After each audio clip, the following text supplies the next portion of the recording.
Hey chat, your comment today, guess what Christian has in his hands based on the sound. Worst game ever.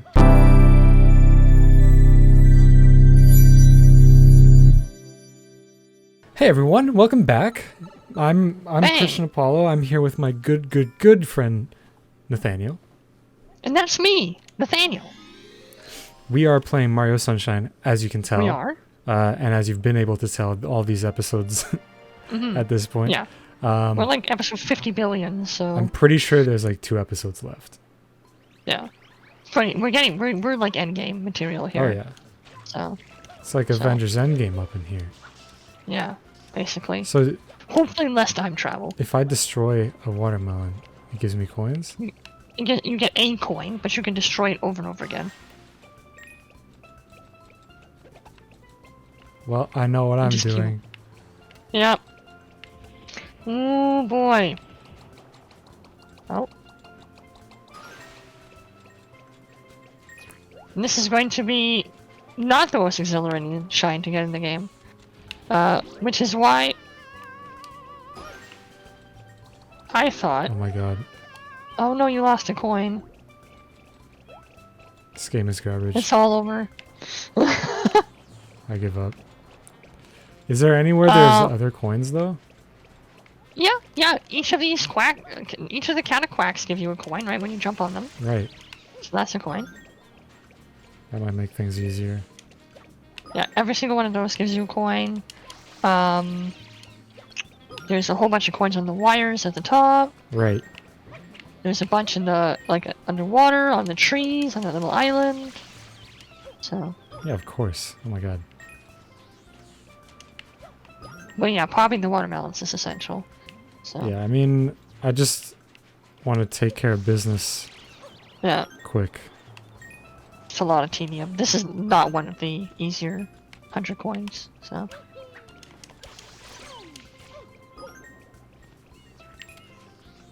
So, one of the things I like to do many things. One of the things I really like to do is, Shit. Oh my god. and something like Netflix or Amazon Prime has made this, Prime Video has made this a lot easier for me, of course, Yeah. and for everyone. But, just finding movies and just watching them purely based on... I try not to look at reviews for films now, like, it doesn't cost me anything, except for time. Like, if it was really bad, I want to know that, but... you know, I try just to go into it with an open mind. I find even sometimes when you read a review, even if it's a good review, it can alter your expectations Oh yeah, of yeah. a film, Big time. and you lose that joy of discovery Mm-hmm. a little bit.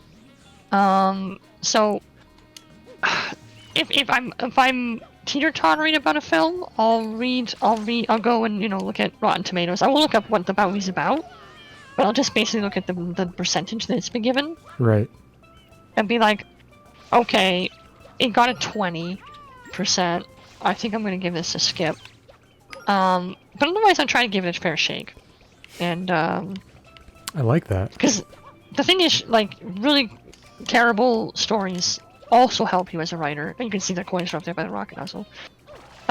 Because it tells you, like, okay, why did this work? In fact, sometimes those are even more useful because figuring out why something doesn't work often allows you to figure out what does work. So Yeah, man. Absolutely. Bad stuff. So anyways- Bad stuff always leads to good stuff.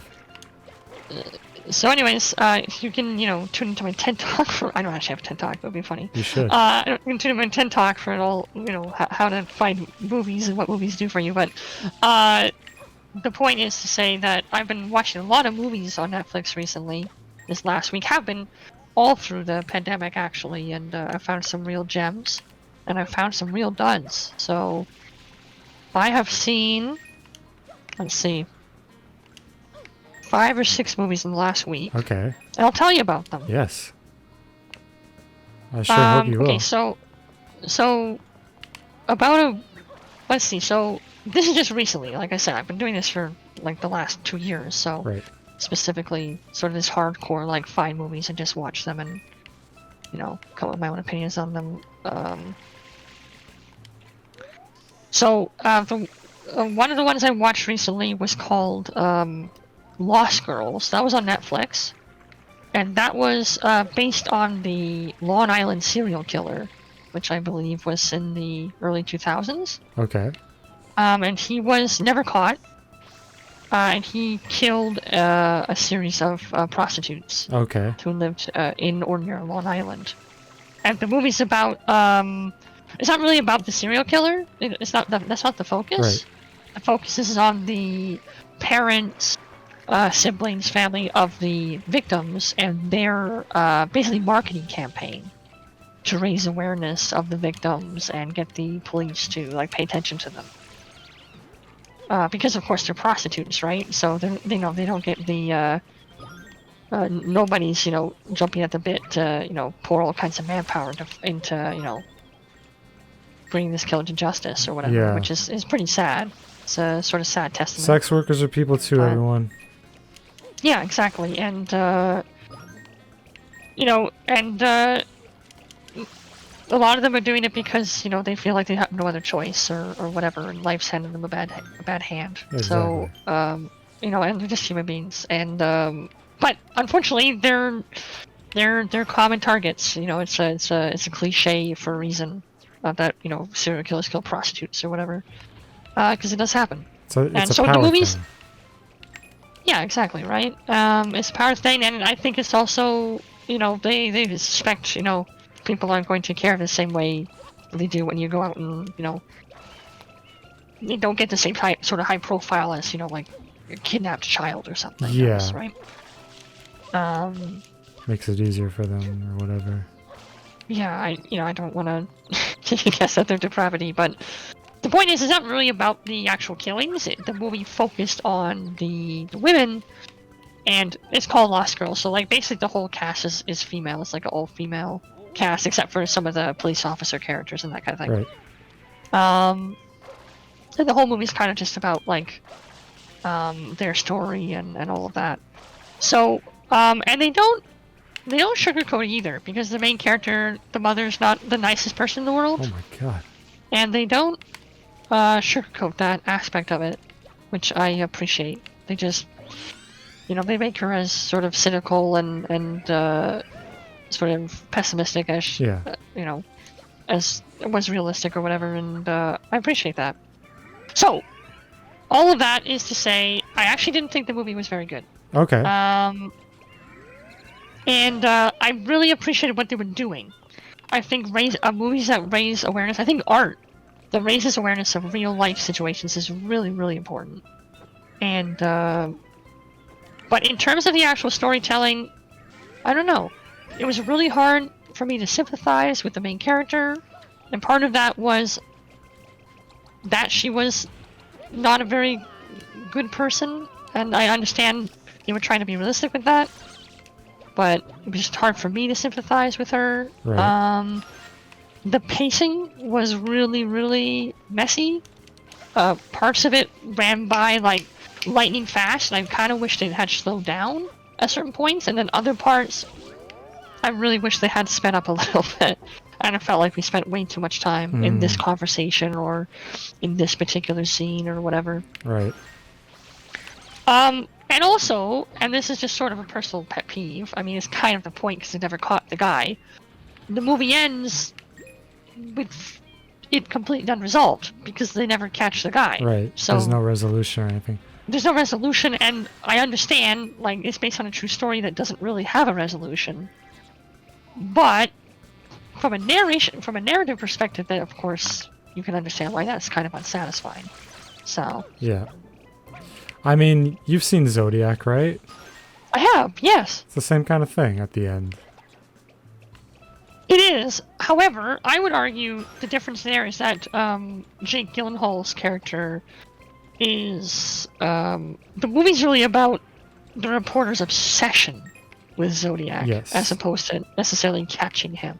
Yes. So his story kind of resolves because he ends up writing the book, which the movie ends up being based on, right? So sort of a little metafiction thing.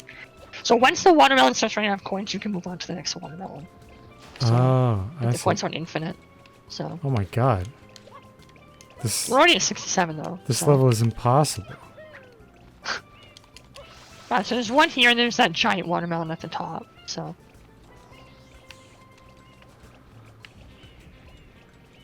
And then if we're still a bit short, I think there's some underwater or something. So. We will get him next time. Yeah. So yeah, so that's that one. Another one I watched, which was I think I watched this on the weekend, was called The Call. I think I've It heard was of it. with Halle Berry. I think I'm saying her name right. Halle Berry. Halle Berry, sorry. And of course, she's probably most famous for What? playing Storm in the X-Men. I think there's a coin clipped into the wall there. It was extremely upsetting. That was kind of sucky. It was extremely upsetting. It was a really cool movie. Apparently, it was actually supposed to be originally. The author wanted to do it as a TV show, Okay. and decided that he like it wasn't going to work. Like he couldn't, it wasn't going to be like something he could do every week. So he decided to redo it as a film. Smart. So it was a 90-minute film, and apparently the film was based on what would have been the pilot episode of the series.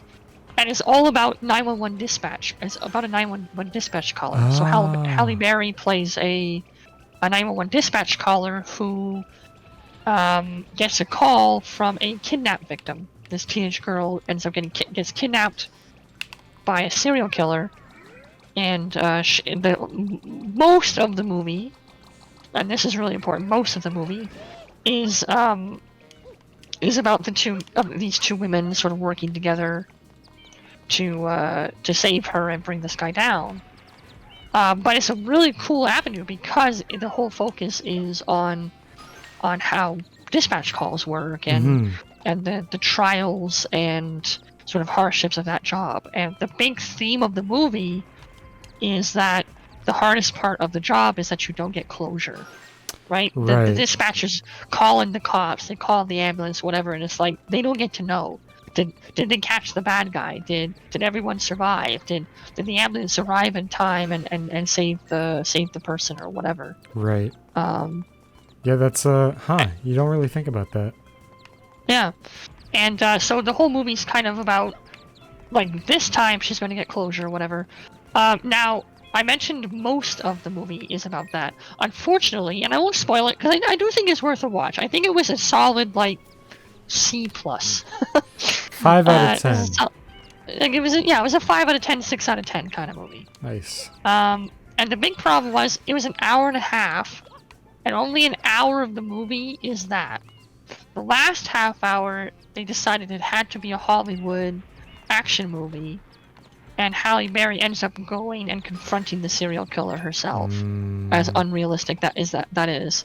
So somehow none of the cops are able to figure this out, but she randomly finds his like murder basement, confronts him, beats the crap out of him, saves the girl in the last act or whatever. And it was just so disappointing because they had done such a great job of painting this very realistic world, of doing something that had never been done before. And then right at the end, it was like, oh no, this is a movie. It's got to have a big action scene at the end where people get beaten up or whatever. That's such a shame. Yeah, it was so disappointing. I've never seen a movie drop from an A- to a C+ so fast. You haven't seen Sunshine. I haven't. I thought you wanted me to watch Sunshine. You should see it. Okay. Hey, if the call is worth a watch, so is Sunshine. Okay.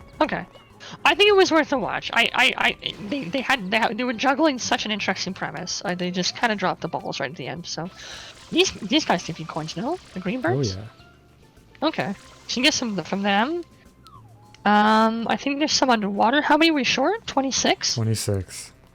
Yeah, okay.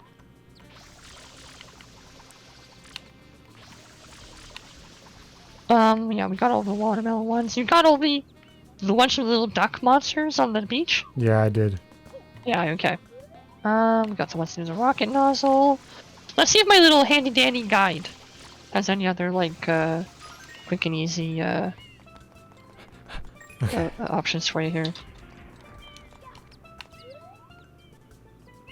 Here we go. Okay, yeah, so episode 8.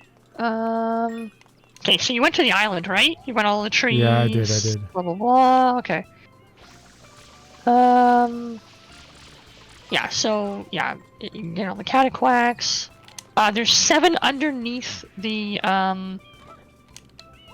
juice smoothie place.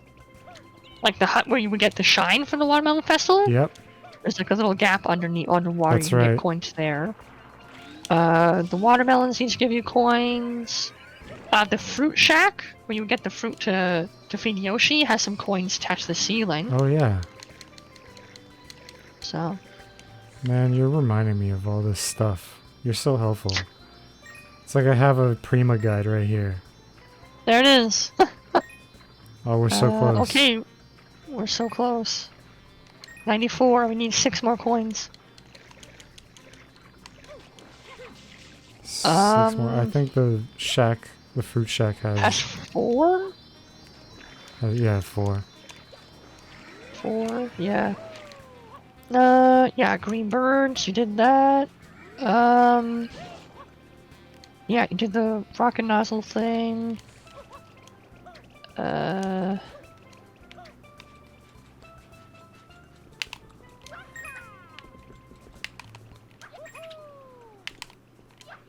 Alright. 2 left. Oh, I'm just gonna steal this real quick. yeah, just go exploring. Maybe some more at the top somewhere. I think there's a couple birds I didn't get because I needed Okay. water. Right. Wait, follow the little cobblestone path to the end of the right side there. Uh-huh. I think there's 2 coins that you can drop down into, unless you got them I already. think I got those. Oh, okay. I'm gonna get this bird. Okay. 1.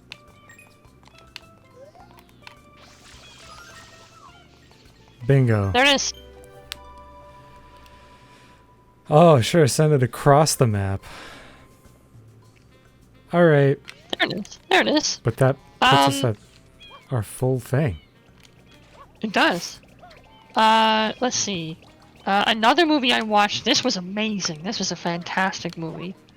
And it was called Gone Baby Gone. Have you seen that? No, I don't think I have. It's actually directed by Ben Affleck, and stars his younger brother Casey. Oh, Casey. And it's a great movie set in Boston, Massachusetts. It's based on a book. Of course, it's based in Boston. As most great films are.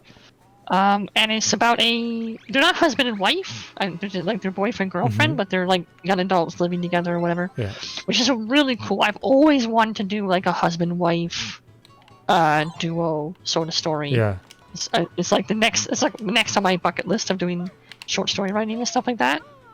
It's really fascinating. The actress is. Oh, I remember her character's name was Angela Gennaro. What was the actress's name? She was in a bunch of Mission Impossible movies. It'll come to me. Anyways, they were incredible pair. Anyways, the movies they're private investigators, Ooh. and they get hired by this couple to find a missing girl. This 4-year-old girl gets kidnapped. Okay. And they're a bit apprehensive about it because they've never like dealt with a child kidnapping, and especially the girlfriend. She actually has a line at one point where she's like, "I don't want to find a little girl in a dumpster," kind of thing, right? Like they're very apprehensive about it, but they end up taking the case, and it's a great sort of crime, sort of neo-noir movie because they end up sort of unveiling this conspiracy. And I won't spoil it because I like it's such a great, it was like a solid A movie, like 85, 86 out of 100 kind of movie. Well, basically, the main character, Patrick Kenzie is his name. He's sort of a very much of a paladin kind of character. Okay. He's a devout Catholic.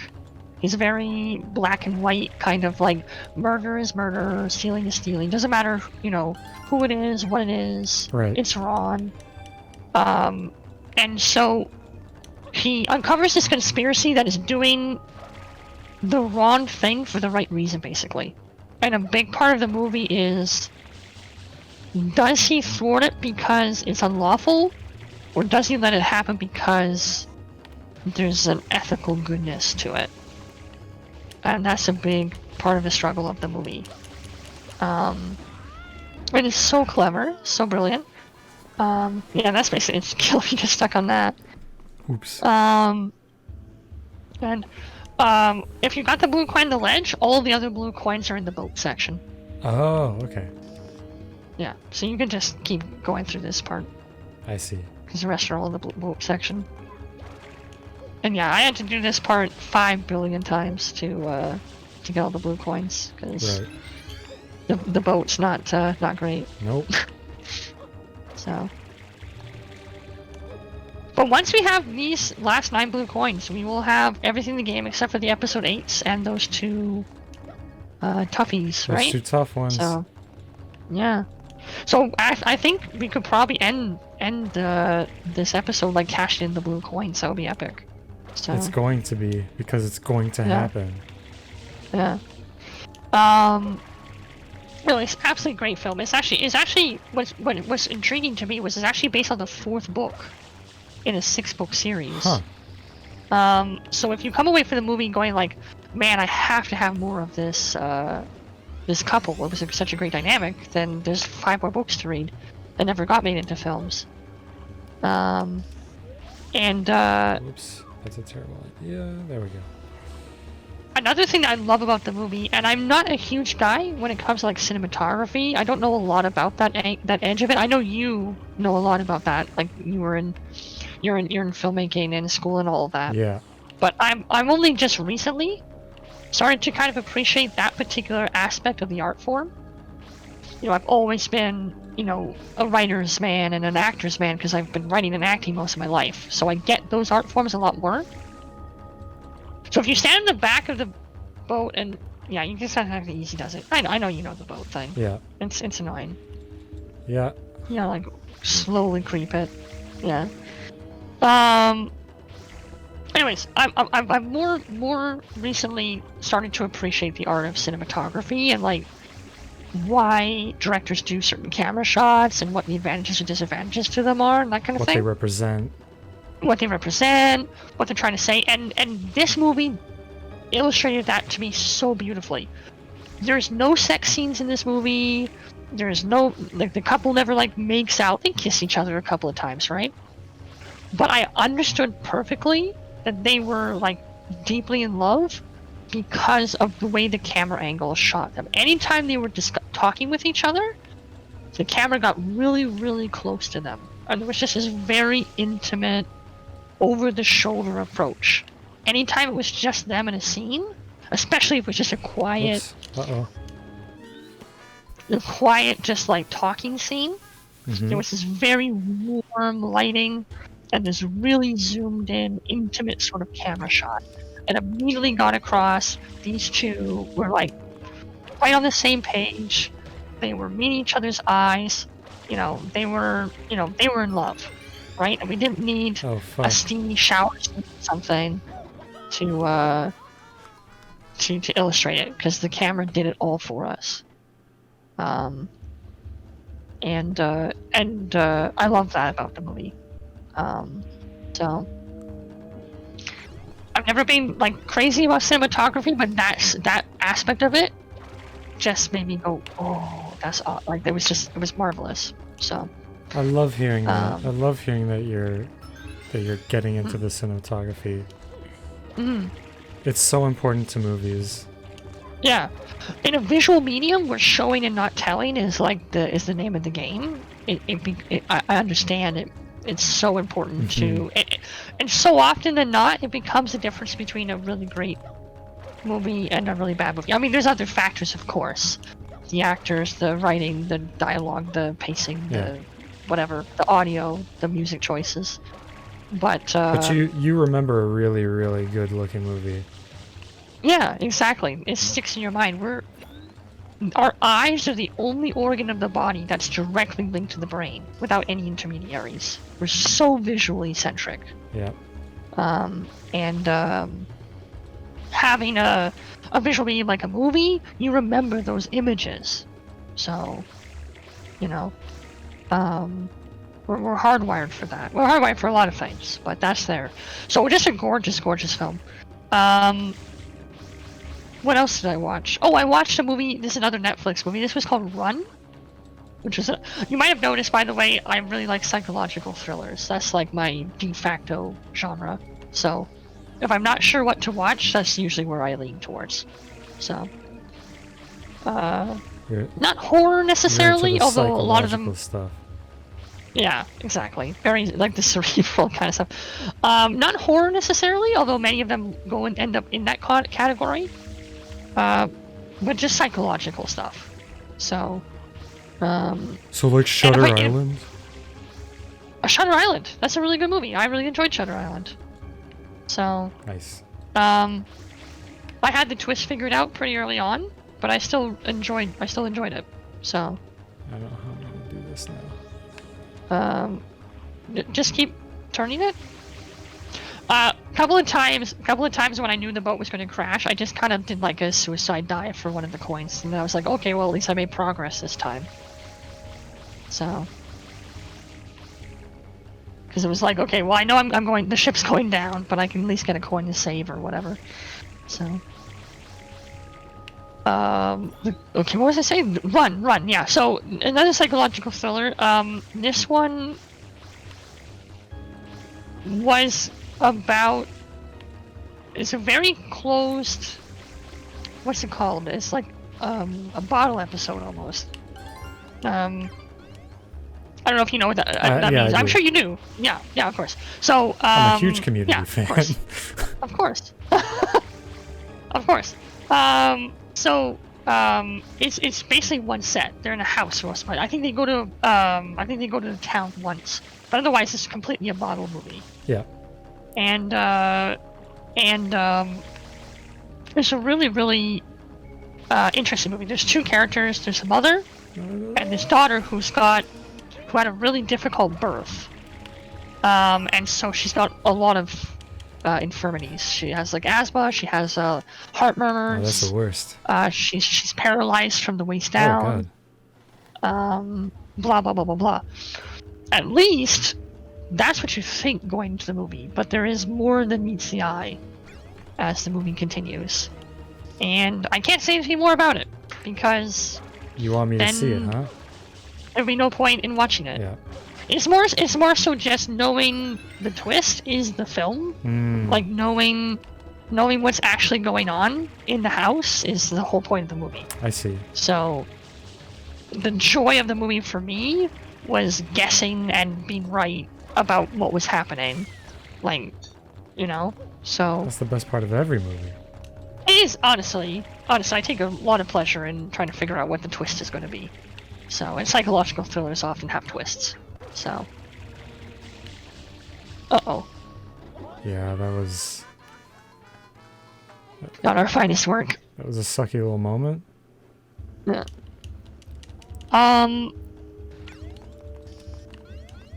So, but it's really well acted, and it's one of those movies that could have failed really easily because there's like 3 characters in the whole film. So if one of them had just decided to phone it in, it would have been over. Because nothing else really happens. There's nothing happens. It's one of those. Nothing happens in the movie. It's literally about the relationships between the mother and the daughter, and why things are weird, or whatever. And so it's one of those movies where, like, if one of them had decided to not try or whatever, it could have been just an absolute nightmare to watch. So there's plenty of that. It's not, luckily. Yeah, there's plenty of that. Oh my god, there's plenty of that. So luckily it's not, and I would also give it. It's not an A, but it's like a solid B plus. Okay. Like it was, 7.5. Okay. So that's pretty good. Yeah. I think it relies too heavily on its twist being hard to figure out when it's not really. But that's okay. It was still really compelling, and it was really interesting. Well, also, Nathaniel, keep in mind, not everybody is a writer like you. And that's the thing too. You start recognizing the tropes, and that's why I was talking to you about. That's why I was mentioning to you that I'm starting to appreciate cinematography, because once you know how the art's done, it's like a magician watching a magic act. Once you know how the trick's done, it does take some of the magic away, because now you know how the trick's done, but you can still appreciate the art form of the finesse of it, or the, the skill involved, or whatever. The trickery. So, yeah, I do card magic, something I picked up a year ago. And ever since I've done it, I've actually grown even more appreciative of magicians and sleight of hand. Nice. And that kind of stuff. So, I like that. And yeah, and how smooth you have to be, the charisma and the stage presence of it, kind of naturally segued from acting, but also just the misdirection and all of that. I've always liked magic, but since having picked it up myself, I have a new appreciation for it. So, and knowing how many hours I have to put in, or whatever, or an hour that has to go into learning a new trick, to then see a really complex trick be done. If you've never seen it, like Penn and Teller Fool Us is a great show if you even remotely like magic. I've seen illusions and so on. I've seen moments on YouTube of that show. Right. They had seasons on Netflix. I don't know if they still do, but they did have seasons of it. So it's a great show. Some of the I mean, it's a contest sort of thing. So some of the acts are way better than others, but right. It's that kind of show. So not everything is perfect in the world. Yeah, it's like Britain's Got Talent. Every so often you're going to find a incredible act, and sometimes you're going to find one that makes you feel better about yourself.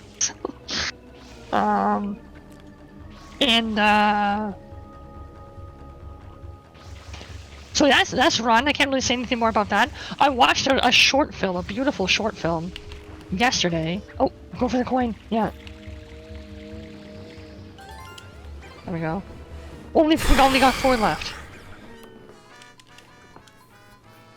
Damn. I watched a beautiful short film last night, actually. Okay. It was called Two Perfect Strangers. It was only half an hour. And I think it was shot in New York. And it's a really cool film. It's my biggest complaint with it was that it was a bit ham-fisted with its message. It felt very much like short stories typically, like short movies typically are, but yeah. Yeah, and that's fine. Because of the medium of being a short movie, they kind of have to be. Mm-hmm. They have to be, of course, and I understand that. So I don't know if there's a way to avoid that, but it's just something to keep in mind. Yeah. But the premise is, it stars a African American, whose name I can't remember. I don't even know if his name's actually said at any point during the film, actually. And he's just had a one night stand with this girl he met or whatever.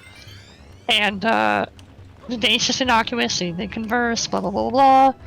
He's leaving so he can get home to his dog. He's feeling pretty good, and he gets stopped on the street by a cop, who basically just stops him on the street because he's a black man in New York. Right. And it's very much that. And it does not take very long into the film, I mean it's only half hour, to figure out that the point of the film, the message, is the relationship between African Americans and police. Right. And specifically, the cases that have become prominent recently of police brutality and those who have died, unfortunately, at the hands of... through misunderstandings and through people who have abused their power, Yeah. And there's a lot of that going around. Yeah, and I think it's not fair to. I don't think it's fair to paint all cops with the same brush. My uncle was a police officer. There's lots of noble police officers out there who really do want to serve and protect, but like any profession, there's lots of assholes too, who abuse their power and, are out for, to to do, to make themselves feel better Yeah. or whatever, which is unfortunate. So, I mean, there's a lot of people that get jobs just so they can bully Yeah. others. Like, Yeah, there's a exactly, lot of and that it's- anywhere. it's sad. Exactly. There's a lot of that anywhere. And in the medical profession has it, the teaching profession has it, the technology profession has God, it. So the, it's the everywhere. number of So, doctors that ignore patients Mm-hmm. and what they're saying. God, I could write you a list of people I know that have been ignored. Like they had their symptoms ignored by doctors. yeah. And it's unfortunate, right? Yeah. Because like But at nobody the same wants that. time, there's lots of doctors who really do legitimately care about their patients, who really do want to help them and fix them and all of that. Yeah. So you get, just all kinds of people. It's it's just how it is. The world Uh, exists full of people, so you're gonna get whatever you get. Yeah. Yeah.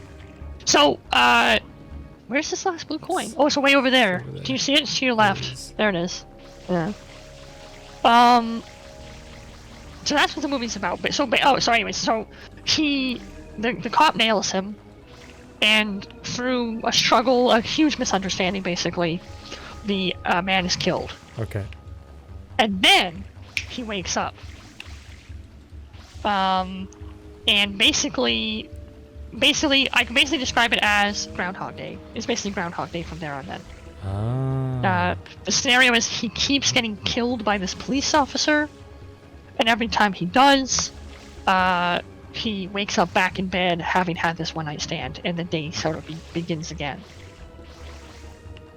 And so without saying too much more about the movie, basically the premise is it's him trying to figure out how to break the cycle.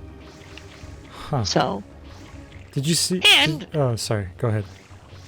and as a result, kind of serving as an allegory of the cycle of violence, right? Right. So, how does one break the cycle of violence and misunderstanding and bad relationships?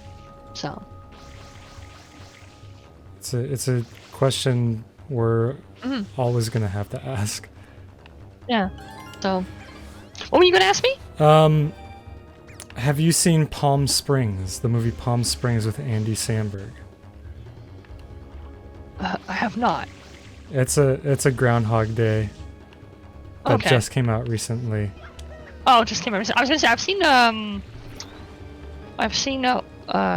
seen 50 First Dates, which also has sort of a Groundhog Oh Day yeah, premise yeah, to it. yeah. That's a good one. By the way, we have that's- 240. Oh, we did it! Dun dun dun! Let's go cash those in, baby. Conversation over. No more movie talk. We're doing this now. No more movie talk. Let's do this. The episode is done after we do this. Bam. Yeah. That's it. Let's cash it in. Okay, that was embarrassing. Let's go. I think I got through all my films this week. Anyways, last night I watched Red Dragon. I also watched Red Dragon, Ooh. but I'll save that for some other time. Yeah, we'll have time to talk about that. Dude, this is it. This is it. We did it. 240 blue coins. Oh my goodness. Catching this on camera right now. Let's do it. I'll give you 24. Nah, I'm okay. What? Okay. No. Okay. This is a huge moment. Yeah, I need to like... a huge combination is- of our time here. I love this. It took him a second the first time. I'll give you. Yeah, it was like 24. Here goes 240, all of the collected blue coins that you can... Every single blue coin in the game, Every single blue coin, all at once. all at once. Here we are. Oh, that was so satisfying. Nice. 110. That means that there's 9 left. Ha! Yeah. That's it. Yes. 9. That's it for today. That's it. Yeah. Wow. This is the end of this episode. There it is. Wow. We got all the Delfino ones. Oh my god, we just have all the level 8s to do. Oh wait, we didn't do all Yep. the Delfino ones. We have 2 left to do. Oh, we have Pachinko and Lily Pachinko Pad. and Yeah. Lilypad. Yeah. So we... Not including Bowser, that's 8. Yes. Yeah, yeah. If we're not counting Bianca Hills, But yes. we don't have to do the level 8 for that one. We already did it. We already did it. And of course, this is an episode 1 skip run here. Yeah. Come on. 119. Yeah, come on, guys. Get your head out of your ass. Yeah. Of course that's what we're doing. The new 100%. 99%. There we go. Well, I feel grateful that you all watched this video. I don't know about you, Nathaniel. I do too. I'm actually very grateful. Very pleased that you watched this. Tell your parents to watch. Tell your grandparents to watch. Basically, Tell your kids. Tell your... hide your kids, hide your wife. Tell all your friends about this. Tell them how crazy cool our videos are and how interesting they are to listen to. Because I could use the ego boost, you know. Yeah. Yeah, I know. Yeah, it would be fine. With like, subscribe, and I think the discussion question probably should be about movies today. Tell me about a cool movie you saw recently. Yeah. Don't go on and on about your favorite movie of all time. Yeah. Like something you saw recently tell us, that you discovered. Tell us a shite movie you watched on Netflix, because that's where they hide them all. Yeah. I mean, there's some gems on Netflix too, as I have mentioned. But so few and far between, though. Yeah, there's some there's some not great ones. There's some real shit nuggets. Yeah. So, tell us a lemon, tell us a gem, tell us something in between. Yeah. Whatever's your fancy. Absolutely. I can't wait to read the comments. They actually believe I'm gonna read it. Can you imagine being that stupid? Oh, Christian, maybe you should have turned your microphone off before you said the last one. Oh no!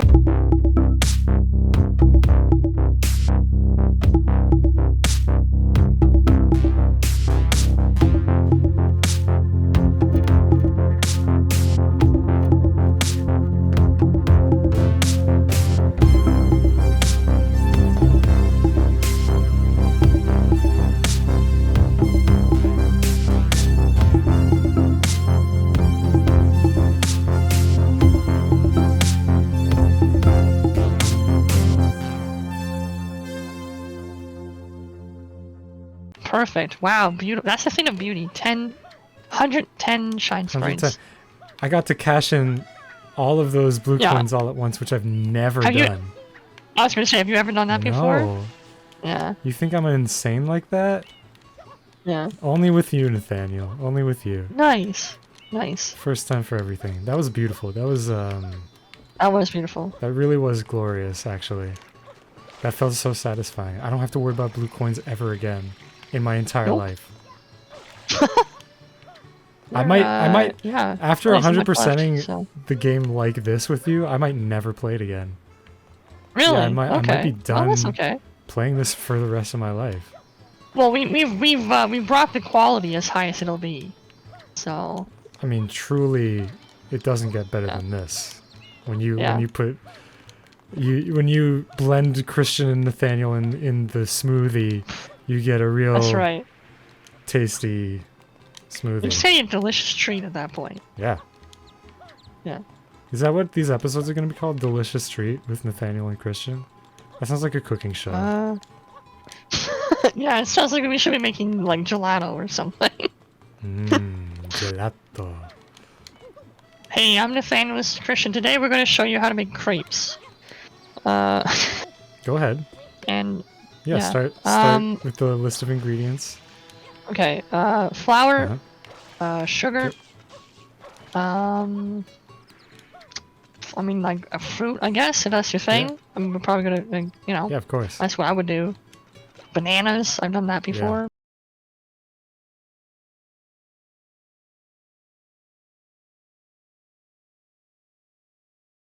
God, that's funny. We make a good team, Nathaniel. Yes, we do. That was really fun. I like our chemistry. Thank you.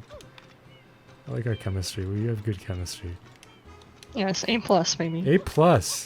That's what we are. Actually, that's what our show is called. A+ with Christian and Nathaniel. Nice.